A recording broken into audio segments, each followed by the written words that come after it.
anche per quanto riguarda questo libro del Tabucchi.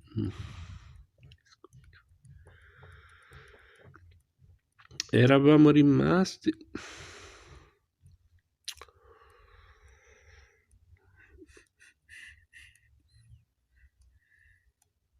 pagina 202.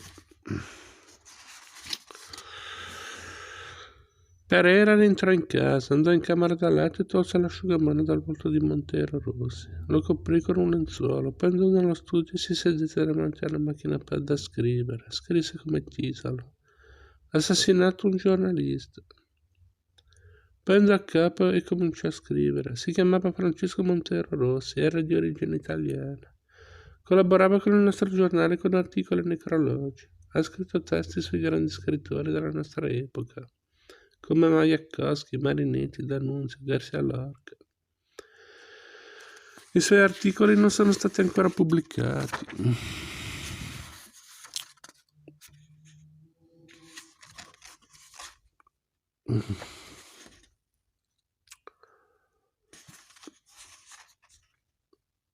Ma forse lo saranno un giorno. Era un ragazzo allegro che amava la vita e che invece era stato chiamato a scrivere sulla morte, compito al quale non si era sottratto.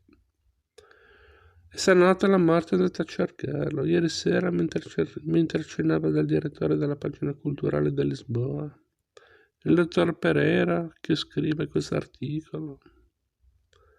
3 uomini armati hanno fatto irruzione nell'appartamento, si sono qualificati come polizia politica, ma non hanno esibito nessun documento che avvalorasse la loro parola. Si tende a escludere che si trattasse di vera polizia perché erano vestiti in borghese e perché si spera che la polizia del nostro paese non usi questi metodi. Erano dei facinorosi che agivano con la complicità di non si sa chi.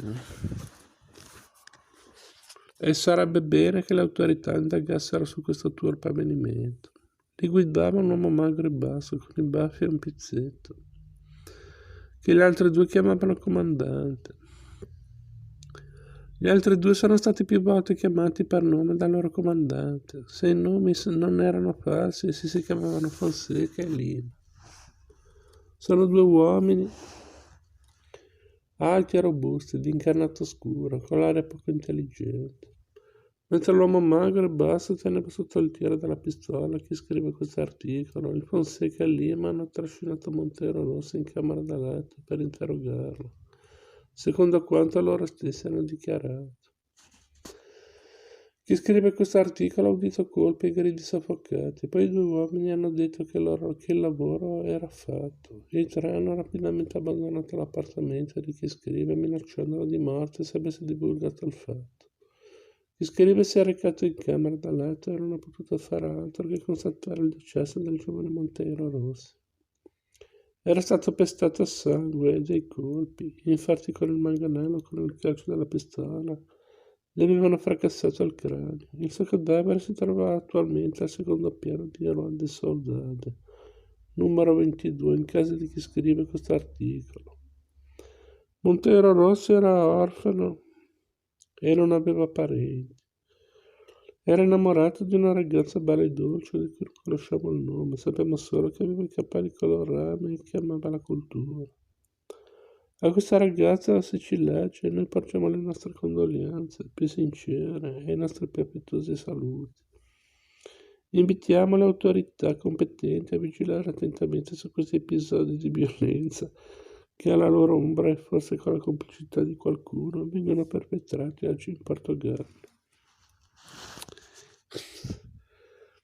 Pereira andò a capo e sotto a destra mise il suo nome, Pereira, firma soltanto Pereira perché era così che tutti lo conoscevano, con il cognome, come aveva firmato tutti i suoi articoli di cronaca nera per tanti anni. Alzò gli occhi alla finestra e vide che albeggiava sulle braccia delle palme della caserma di fronte. Sentì uno squillo di tromba. Pereira si sdraiò su una poltrona e si addormentò. Quando si svegliò era già giorno alto e Pereira guardò allarmato l'orologio. Pensò che doveva fare in fretta. Sostiene. Si fece la barba, si sciacquò il viso con aria fresca e uscì. Trovò un taxi davanti alla cattedrale e si fece portare alla redazione. Nel suo bugigattolo c'era la Celeste che lo salutò con aria cordiale. Niente per me, chiese Pereira. Nessuna novità, dottor Pereira, rispose Celeste, solo che mi hanno dato una settimana di ferie. E mostrandole il calendario continuò, ritorno il prossimo sabato. Per una settimana dovrò fare a meno di me, oggigiorno lo Stato protegge i più deboli. Insomma, la gente come me, non per niente siamo corporativi. Cercheremo di non sentire troppo la sua mancanza, mormorò Pereira, e salì le scale. Entrò in redazione e prese dall'archivio la cartellina dove aveva scritto i necrologi. La mise in una borsa di cuoio e uscì, si fermò al caffè Orquidea e pensò che aveva tempo di sedersi 5 minuti a prendere una bibita. Una limonata, dottor Pereira, chiese sollecito Manuel mentre lui si accomodava al tavolo. No, rispose Pereira, prendo un porto secco, preferisco un porto secco. È una novità, dottor Pereira, disse Manuel, e poi a quest'ora. Comunque mi fa piacere, vuol dire che sta meglio. Manuel gli mise il bicchiere e gli lasciò la bottiglia. Senta, dottor Pereira, disse Manuel, le lascio la bottiglia, se vuole di farsi un altro bicchiere faccia pure. E se desidera un sigaro glielo porto subito. Portami un sigaro leggero, disse Pereira. Ma a proposito, Manuel, tu hai un amico che riceve Radio Londra. Che notizie ci sono? Pare che i repubblicani la stiano buscando, disse Manuel. Ma sa, dottor Pereira, fece abbassando la voce. Hanno parlato anche del Portogallo. Ah sì, disse Pereira. E cosa dicono di noi? Dicono che viviamo in una dittatura, rispose il cameriere, e che la polizia tortura le persone. Tu che ne dici, Manuel? Chiese Pereira. Manuel si grattò la testa. Lei che ne dice, dottor Pereira? Replicò lei nel giornalismo e di queste cose se ne intende. Io dico che gli inglesi hanno ragione, dichiarò Pereira. Accese il sigaro e pagò il conto, poi uscì e prese un taxi per andare in tipografia. Quando arrivò trovò il prato tutto affannato. Il giornale va in macchina fra un'ora, disse il prato. Il dottor Pereira ha fatto bene a mettere il racconto di Camillo Castelobranco. È una bellezza. Io l'ho letto da ragazzo a scuola, ma è ancora una bellezza. Bisognerà accorciarlo di una colonna, disse Pereira. Ho qui un articolo che chiude la pagina culturale, un necrologio. Pereira gli tese il foglio, il prato lo lesse e si grattò la testa. Dottor Pereira, disse il prato, è una faccenda molto delicata. Lei me la porta all'ultimo momento e non c'è il visto della censura. Mi pare che qui si parli di fatti gravi. Senta, signor Pedro, disse Pereira, noi ci conosciamo da quasi 30 anni, da quando facevo la cronaca nera nel giornale più importante di Lisbona. Gli ho mai causato dei guai? Non me ne ha mai causati, rispose il prato. Ma ora i tempi sono cambiati, non è come nel passato. Ora c'è tutta questa burocrazia, io devo rispettarla, dottor Pereira.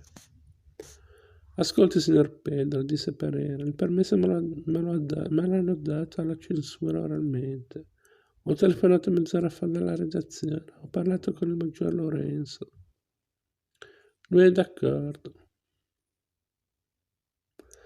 Però sarebbe meglio telefonare al direttore, abitò il prato. Pereira fece un sospiro profondo e disse, d'accordo, telefoni pure, signor Pedro. Il prato fece il numero e Pereira stette a sentire con il cuore in gola. Capì che il prato parlava con la signorina Filippa. Il direttore è uscito per il pranzo. Disse il signor Pedro. Ho parlato con la segretaria, non rientra fino alle 3. Alle 3 il giornale è già pronto, disse Pereira. Non possiamo aspettare fino alle 3. Non possiamo proprio, disse il prato. Non so che fare, dottor Pereira. Senta, suggerì Pereira, la cosa migliore è telefonare direttamente alla censura. Forse riusciamo a parlare con il maggior Lorenzo. Il maggior Lorenzo, esclamò il prato, come se avesse paura di quel nome. Con lui direttamente. È un amico, disse Pereira, con finta noncuranza. Stamani gli ho letto il mio articolo, lui è perfettamente d'accordo. Ci parlo tutti i giorni, signor Pedro, è il mio lavoro. Pereira prese il telefono e fece il numero della clinica talassoterapica di Parede. Sentì la voce del dottor Cardoso. Pronto, maggiore, disse Pereira. Sono il dottor Pereira del Lisboa. Sono qui in tipografia per inserire quell'articolo che le ho letto stamane, ma il tipografo è indeciso, perché manca il suo visto stampato. Mi dà un po' di convincere, ora glielo passo. Antonio Tabucchi, sostiene Pereira.